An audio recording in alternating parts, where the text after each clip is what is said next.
بچه‌ها بیان بشینین اینجا تا اتوبوس بیاد.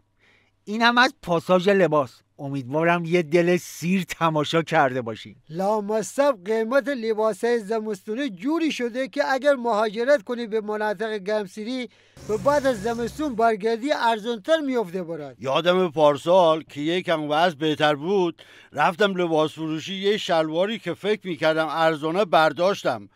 گفتم آقا اینو میتونم تن بزنم؟ فروشنده گفت اونو نمیتونی بخرید. گفتم پولشو میدم میخرم. جیگرشو داری نفروش. گفت داداش اولا اینجا جیگرکی نیست و بوتیکه.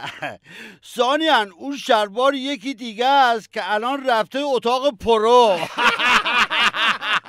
میگم خدا را شکر بابت تماشا کردن لباسه ازمون پول نمیگیرن، ولی قیافه لباس نو فراموشمون میشد. یادش بخیر یه زمانی میرفتیم پشت ویترین نمایشگاه ماشین حسرت میخوردیم، الان پشت ویترین لباس فروشی حسرت میخوریم. به گمانم مرحله بعد باید بریم پشت ویترین نانوایی برای تماشا. بس دیگه انقدر آیه یس نخون پسر. اسی سرعت نت چطوره بابا؟ میتونی یه خبر بخونی تا اتوبوس بیاد؟ سرعت نت الان سرعت حلزون قطع نقا شده همراه با 3 سکته مغزی 15% از سرعت اینترنت ایران بیشتره. اینجا رو یکی از فالووران پرسیده با این وضع نت 10 گیگابایت فایل از تهران به اصفهان چطوری بفرستم؟ به نظرم زنگ بزنن تعریف بکنه.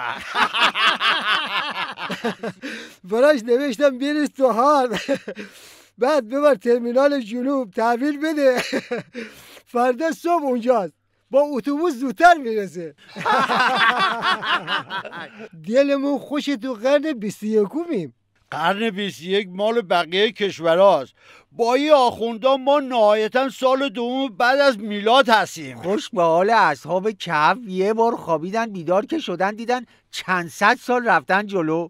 ما تو این مملکت آخوندی هر وقت میخوابیم بعد از بیدار شدن میبینیم چند صد سال رفتیم عقب‌تر. آدم نمیدونه به حال روزمون بخنده گریه کنه، نه بخنده نه گریه کنه. ریش و ریشه رو باید با هم کند. واقعا گل گفتی آقا جان. خودم میدونم.